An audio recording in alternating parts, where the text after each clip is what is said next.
Assalamualaikum warahmatullahi wabarakatuh. Bismillahirrahmanirrahim. Alhamdulillahilladzi nahmaduhu wa nasta'inuhu wa nastaghfiruh wa na'udzu billahi min sururi anfusina wa min sayyiati a'malina. May yahdihillahu fala mudhillalah wa may yudlil fala hadiyalah. Asyhadu an la ilaha illallah wahdahu la syarikalah.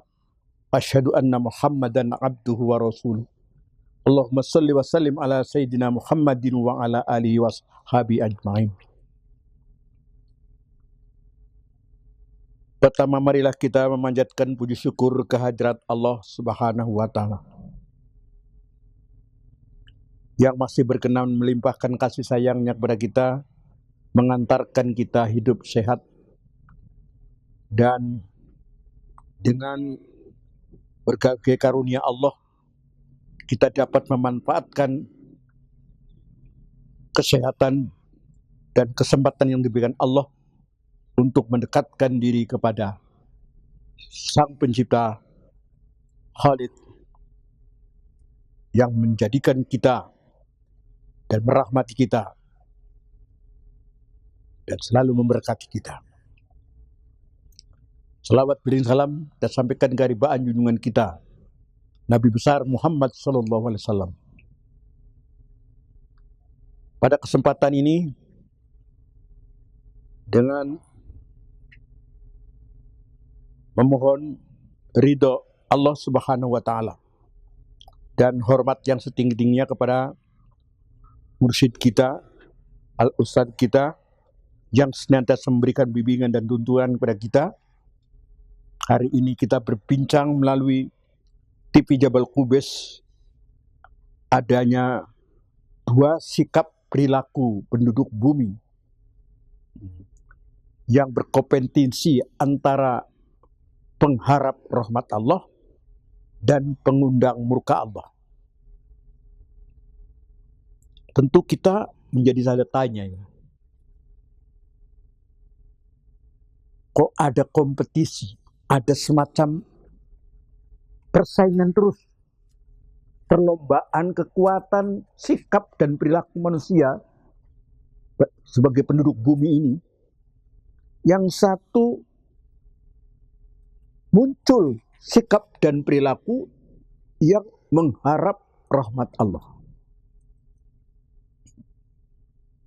Tapi ada juga yang berpenampilan sikap dan perilakunya mengundang murka Allah.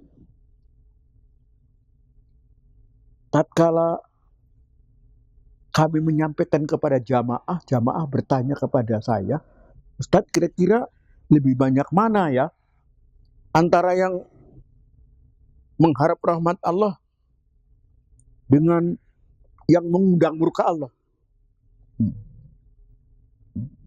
Dan kira-kira apa yang akan terjadi sekiranya banyak pengundang murka Allah? Saya jawab, Allah yang maha tahu.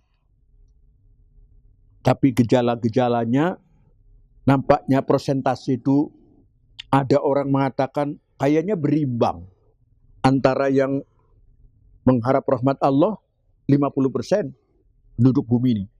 Ada yang 50% itu mengundang murka Allah. Ada yang mengatakan tidak bisa dikatakan 50-50. Nampaknya lebih banyaknya yang mengundang murka Allah daripada mengharap rahmat Allah. Orang mengatakan saya rasa yang mengharap rahmat Allah cuma 25% penduduk bumi ini. Tapi kalau yang mengundang murka Allah itu 75%. Saya tidak menentukan berapa persentasenya. Karena saya sendiri tidak pernah melakukan penelitian secara penelitian yang benar-benar dalam ilmu yang menggeluti tentang ilmu penelitian ini. Tetapi kita rasakan ada memang gejala itu dua sikap perilaku ini. Ada yang mengharap rahmat Allah, tapi ada juga yang mengundang murka Allah. Garis besarnya, yang mengharap rahmat Allah itu ingin supaya rahmat dan keberkatan hidup ini masih bisa dinikmati. Sebab kalau di bumi ini, hakikatnya hidup itu hanya dengan nikmat apabila ada rahmat Allah. Ya. Apabila bumi ini yang kita pijak hari-hari masih ada rahmat Allah, masalah kita bisa tenang berjalan di atasnya. Bahkan dari bumi ini juga dengan rahmat Allah muncul keberkatannya di dalam. Bisa kita tanamkan, bisa kita tanami yang bisa menghasilkan kebutuhan kita hidup. Bahkan dari bumi ini juga dikeluarkanlah kekayaan Allah yang tidak pernah manusia berpikir bagaimana cara membuat gas di dalam, bagaimana cara membuat benda tambang di dalam, bagaimana mengatur supaya berapa kadarnya, itu semua Allah Subhanahu wa Ta'ala siapkan sehingga yang ada dalam bumi ini tatkala ada rahmat Allah semua berguna. Kita pinjak nikmat, kita jalani juga santai di atasnya, kemudian kita tanam tanaman bisa ada buahnya, dan kita pun sampai menggali dari bumi ini juga kekayaan alam, kekayaan Allah yang diberikan untuk makhluk yang di atasnya, termasuk makhluk manusia ini. Dan kita menginginkan itu, rahmat Allah itu terpelihara, terjaga, karena kita hidup butuh rahmat Allah. Yang ada di lautan, kalau rahmat Allah itu masih diberikan keizinan oleh Yang Maha Kuasa itu, pasti Allah akan tunjukkan manfaat dari laut itu sendiri. Kadang orang gunung pergi ke pantai melihat laut, senang melihat indahannya. Kadang-kadang juga orang bisa dari laut itu hasil laut dengan ikan yang beraneka ragam, beraneka rasa, beraneka nikmat yang ada di dalamnya. Mau pilih ikan yang mana, itu manusia tinggal menikmati saja. Tapi kalau rahmatnya dicabut, orang akan menjauh dari laut. Nah, itulah kita pernah terjadi di negeri kita, adanya tsunami. Mana orang mau piknik, malah yang piknik tenggelam. Orang harus menghindar sejauh-jauhnya dari laut, takut tsunami. Tidak abad orang mencari ikan waktu terjadi tsunami. Bahkan manusia sendiri tenggelam dan tidak bisa berdaya. Mengapa? Rahmatnya Allah sedang diujikan kita dicabut. Jadi nikmat di lautan ada. Begitu juga nikmat di udara kita.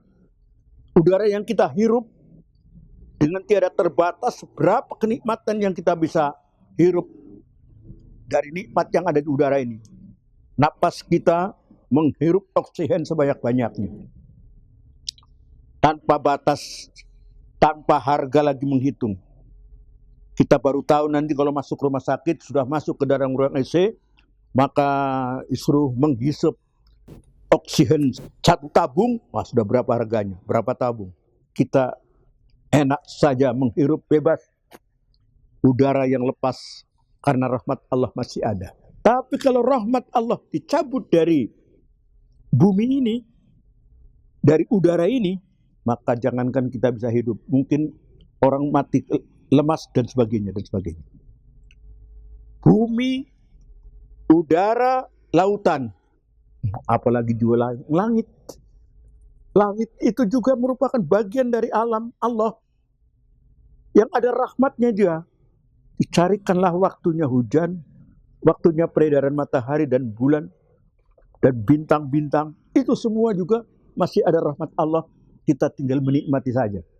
Maklam nikmati melihat bintang, nikmati melihat bulan, dan dari langit itu juga lah terjadi sesuatu yang bisa kita nikmati.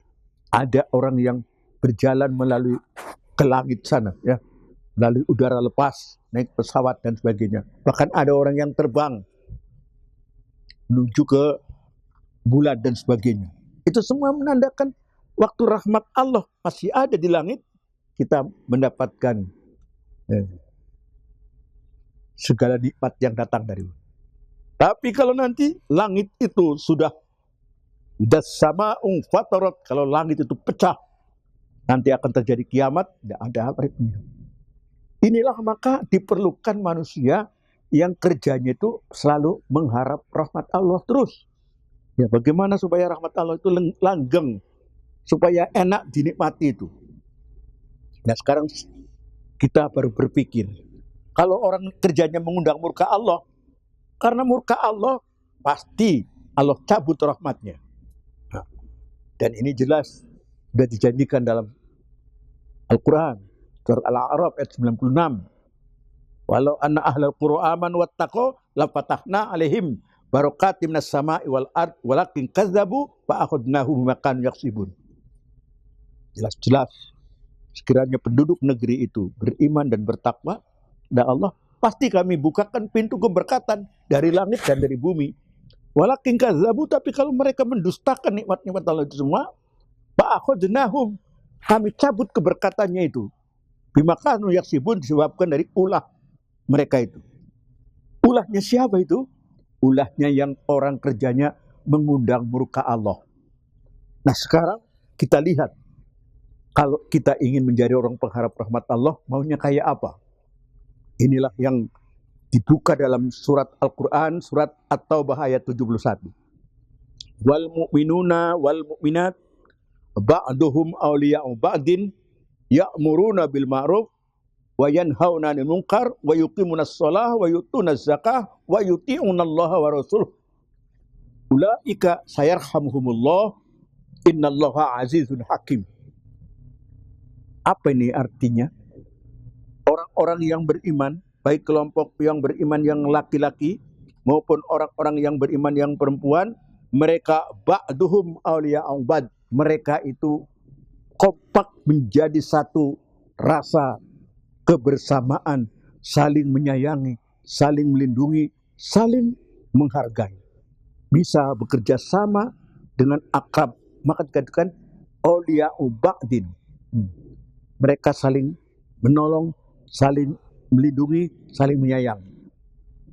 Dituntutlah orang yang beriman kepada Allah itu diharapkan untuk jangan sampai menjadi pemecah belah, menjadi pemicu saling membenci, tapi mereka saling menghargai, saling menghormati, saling menyayangi. Ini yang pertama. Yang kedua, wa ya'muruna bil ma'ruf wa yanhauna 'anil munkar, yang selalu mereka menegakkan, yakni menyuruh berbuat baik dan mencegah perbuatan mungkar. Kalau pekerjaannya amar ma'ruf nahi mungkar, menyuruh berbuat baik dan perbuatan mungkar, jadi tidak dibalik, tidak amar mungkar nahi ma'ruf, menyuruh berbuat yang mungkar tapi mencegah perbuatan ma'ruf, itu terbalik, itu sifat orang munafik. Tapi sifat orang yang beriman, mereka harus amar ma'ruf nahi mungkar, ya'muruna bil ma'ruf wa yanhauna 'anil munkar. Yang ketiganya wa yuqimunas shalah, yang senantiasa menegakkan salat. Bukan wa yusalluna, hanya bersolat saja, menegakkan salat. Bagaimana salat itu tegak pada dirinya, mampu membangun kualitas dirinya sebagai seorang yang bisa bersikap menjauhi pekerjaan keji dan mungkar. Inna sholata tanha 'anil fahsya'i wal munkar. Wa yuqimunas shalah wa yutunaz zakah, dan senantiasa menunaikan zakat. Dia orang beriman, laki-laki, perempuan, dia senantiasa mengukur rezeki yang diberikan Allah untuk menunaikan zakat. Bahwa apa yang diberikan Allah berupa kekayaan itu merupakan amanah Allah. Sudah waktunya zakat, berikan zakatnya. Kalau belum, nisabnya belum sampai, paling tidak diinfakkan, ya, dinafkahkan ke jalan Allah. Sebahagianya yang dinikmati diri kita, tapi sebahagiannya adalah dinikmati untuk Allah. Subhanahu wa taala. Wa yuqimuna shalah wa yu'tuna zakah wa yuti'una Allah wa rasulahu, dan selalu taat kepada Allah dan Rasulnya. Dan ini sebuah fenomena yang terjadi, kehidupan yang selalu taat kepada rambu-rambu hukum Allah itu. Kalau kita di jalan ada rambu-rambu lalu lintas, ini tidak boleh jalan, ini tidak boleh parkir, ini tidak boleh nyeberang ke sana, tidak boleh dilalui, wah, tidak boleh berkecepatan tinggi, wah, ini semua rambu-rambu lalu lintas menjadi bayangan oleh kita. Hidup ini pun harus tahu aturan rambu-rambu hukum Allah itu. Mana yang menjadi perintah yang wajib, mana yang dilarang Allah jangan dilanggarnya. Inilah menunjukkan wa yuti'unallaha wa rasulahu, selalu mentaati Allah dan Rasulnya. 5 inilah, apa kata Allah? Ulaika sayarhamuhumullah, mereka itulah yang akan diberikan rahmat Allah. Ulaika sayarhamuhumullah, inilah mereka orang-orang yang akan diberikan rahmat Allah. Di penutup ayat itu mengatakan innallaha azizun hakim. Allah itu maha perkasa dan maha bijaksana. Mengapa 2 kalimat ini ditutup dalam ayat itu? Tatkala menjelaskan tentang peranan orang-orang yang mendapat rahmat Allah itu, ditutup dengan kalimat innallaha azizun hakim. Sesungguhnya Allah itu maha perkasa. Ini untuk menunjukkan apa? Jangan macam-macam sikap manusia di dunia ini. Mau menunjukkan kekuatan apa yang akan merubah daripada hukum-hukum Allah? Akan jadi kekuasaan apa yang manusia menjadi engkar pada perintah Allah? Menjadi kekuatan yang macam mana yang akan bisa terjadi supaya manusia itu akan semau-maunya di dunia ini? Allah mengatakan azizun, maha perkasa. Tak ada akan bisa berdaya. Dan ini terbukti. Kalau sudah Allah tunjukkan murkanya, maka Allah akan menurunkan, merubah sekejap saja kehidupan manusia apa yang dialaminya. Nah, ini pentingnya manusia mentaati amar. Hakim maha bijaksana. Allah maha bijaksana.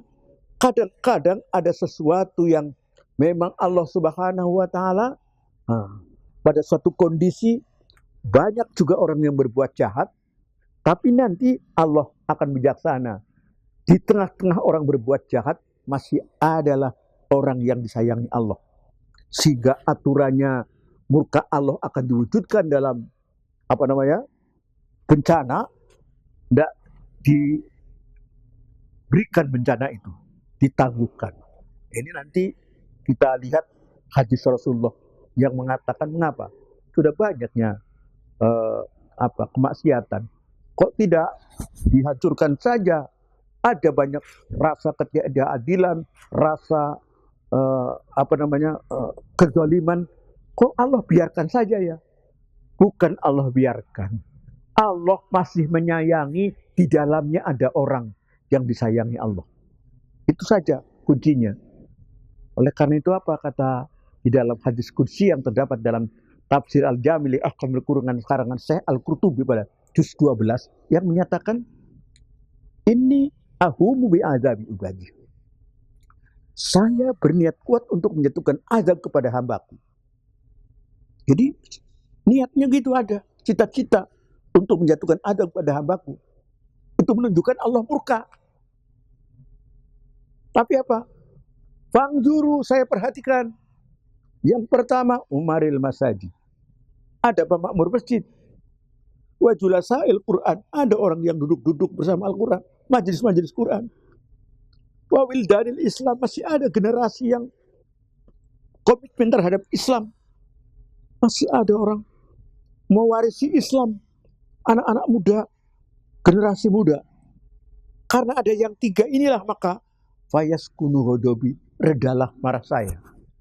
Mau dijatuhkan Adam kepada suatu negeri pada saat itu karena memang ada muncul kezaliman, kebejatan, ketidakadilan dan lain-lain pekerjaan durhaka, pekerjaan-pekerjaan yang maksiat, tapi tidak diturunkan azabnya, Allah menjadi senang karena di dalamnya masih ada tiga orang kelompok. Pertama, pemakmur masjid. Yang kedua, majelis Quran, majelis taklim, majelis zikir. Yang ketiga, generasi penerus yang mewarisi Islam. Ketiga golongan inilah kata Allah, fayaskunu ghadabi, redalah marah saya. Jadi kita harus bisa membaca bukan karena Allah biarkan kezaliman atau ketidakadilan atau kebejadan atau kemaksiatan yang merajalela, tapi Allah rasa sayang kalau negeri ini dihancurkan, masih ada tiga kelompok itu. Jadi bisa saja mereka itu sebenarnya berlindung pada amalan-amalan kita, pada tiga golongan. Itu yang berkait dengan mengapa Allah sebutkan innallaha azizun hakim, bijaksana. Allah maha bijaksana tatkala orang sudah banyak berbuat kemaksiatan, kezaliman, tapi kemurkaannya tidak diwujudkan dalam bentuk bencana. Inilah salah satu ayat Al-Quran yang menunjukkan siapa-siapalah sesungguhnya mereka yang mengharapkan rahmat Allah. Nah, di dalam ayat lain masih banyak yang menunjukkan ada tipe-tipe manusia yang selalu beriman dan berjihad jalan Allah. Mereka adalah yarjuna rahmatullah. Mereka adalah mengharap rahmat Allah. Bahkan dikatakan dalam hadis Rasulullah yang mengatakan bahwa orang-orang yang innama yarhamhumullah, sesungguhnya rahmat Allah itu akan disampaikan, akan diberikan, akan dilimpahkan kepada orang yang saling kasih sayang. Innama yarhamuhumullah min ibadihir ruhama. Ini tunjukkan bahwa tatkala masih ada orang ruhama bainahum, ya, kasih sayang di antara mereka, rahmat itu akan ada. Dari mulai kehidupan pribadi, kehidupan rumah tangga pun, kalau di sana masih ada kasih sayang keduanya, antara suami dan istri, antara anak dan kedua orang tua, masih saling menyayangi, pasti rahmatnya Allah akan ada. Dan ini harus dijaga, rumah tangga yang penuh dengan rahmat Allah. Rahmatullah. Ini bentuk orang-orang yang pengharap rahmat Allah. Yang kedua adalah pengundang murka Allah. Kalau pengundang murka Allah ini, tentu sebaliknya, ya, orang-orang yang saling bermusuhan, orang-orang yang merubah amar ma'ruf nahi mungkar, membalik, ya, orang-orang munafik kan sifatnya itu. Al munafikun wal munafiqat, orang-orang yang munafik laki-laki maupun orang perempuan itu mereka ba'duhum ba'din, mereka itu apa? Ya muruna bil mungkar, nyuruh berbuat mungkar, wa yanhauna 'anil ma'ruf, mencegah perbuatan ma'ruf. Kalau ada indikasi gejala-gejala di penduduk bumi atau di permukaan kehidupan itu, orang menyuruh yang baik-baik dilarang, tapi menyuruh yang mungkar didukung. Kalau sudah ada begini, ini tanda-tanda akan tubuhnya kemurkaan Allah. Dan kalau kemurkaan Allah itu sudah diwujudkan, membiarkan juga orang tidak melakukan sholat, menghilangkan kayaknya tidak berzakat, dan mereka itu melanggar hukum-hukum Allah seenaknya saja, tidak takut dosa, maka bangga di dalam dosanya. Ini luar biasa. Bangga dengan kemaksiatannya, bangga dengan kedurhakaannya, akan turunlah murka Allah. Apabila rahmat Allah sudah dicabut, dan murka Allah itu akan diwujudkan dalam bentuk balasannya kepada orang yang berbuat kedaliman, kemurkaan, maka orang akan lari ke dataran rendah, biar aman. Di dataran rendah didatangkanlah angin puting beliung. Orang yang dataran rendah cuma ingin pergi ke dataran tinggi supaya enak. Tapi di dataran tinggi datang pula longsor. Akhirnya tidak ada yang enak. Di tepi laut ada bencana, di dataran tinggi ada bencana, di dataran rendah juga ada bencana, di tepi laut juga ada bencana, jauh dari laut juga ada bencana, di tepi sungai juga ada bencana, orang menjauh dari sungai pun timbul bencana. Kalau sudah diizinkan Allah, rahmatnya dicabut, manusia tidak punya arti apa-apa sebenarnya. Bukan ada itu tim satgas untuk bisa membantu menolong. Ya paling-paling setelah terjadi bencana lah baru terjadilah menolong dan membuat apa. Tapi saat terjadinya tidak bisa berbuat manusia. Hanya saja Allah Subhanahu wa Ta'ala masih bijaksana. Apa? Kadang-kadang bencana mau ditempatkan satu tempat, ternyata Allah palingkan. Ini didasarkan kepada hadis qudsi yang terdapat dalam Mukhtarul Ahadits. Innallaha ta'ala yaqul, inni la'ahimu li ahlil ardi adaban. Allah telah berfirman, Allah itu menyatakan, saya telah berniat kuat untuk menjatuhkan azab kepada hambaku, penduduk bumi. Jelas kalimatnya. Inni la'ahimu li ahlil ardi. Saya bercita-cita, berniat kuat untuk menyatakan azab kepada penduduk bumi. Ya penduduk bumi terserah. Apa di lautan, di tepi sungai, di dataran rendah, tinggi, terminal. Fanadurtu, tapi saya perhatikan. La umar ributi, masih ada orang yang pemakmur rumahku. Rumah itu kan memakmurkan masjid. Masih ada orang yang berjamaah, sholat bersama. Wajulasail wal mutahabbina fi, dan orang masih kasih sayang dalam urusan agama Allah. Jadi bersatu dalam kerjasama membangun syiar agama Allah. Nah, yang ketiga wal mustaghfirina bil ashar, dan orang-orang yang minta ampun menjelang waktu masa sahur. Jadi Ramadan akan datang, itu berpikirlah bagaimana kita menjadi orang yang mustaghfirina bil ashar, mencari ampunan Allah menjelang waktu sahur. Apa Allah katakan? Sarabtu adzabi anhum, maka digeserlah bencana itu ke arah sana. Ya, jadi berarti orang-orang penduduk bumi, walaupun ada di sana pekerjaan-pekerjaan maksiat, pekerjaan-pekerjaan dua, bukan Allah biarkan, tetapi Allah menyayangi. Karena masih ada 3 kelompok itu, maka bencananya digeser ke sana.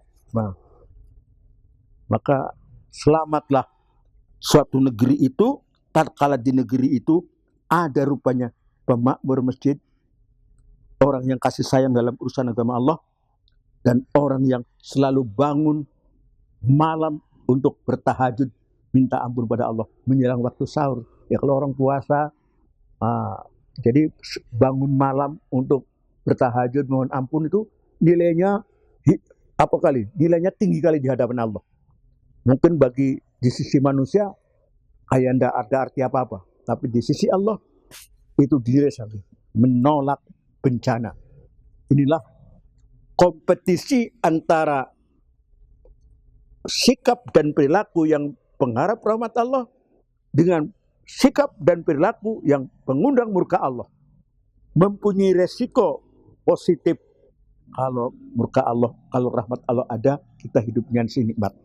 Tapi kalau murka Allah tak terkendali, akan terjadilah nanti mungkin bencana dan mengakibatkan kita hidup tidak punya arti apa-apa.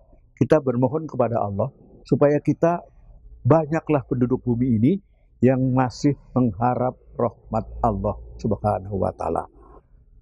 Siapa? Marilah kita semua berada di mendekatkan diri kita kepada Allah. Teristimewa, mungkin kita selalu mencari momen-momen penting untuk zikrullah, untuk beramal kepada Allah, termasuk di bulan Ramadan. Supaya apa?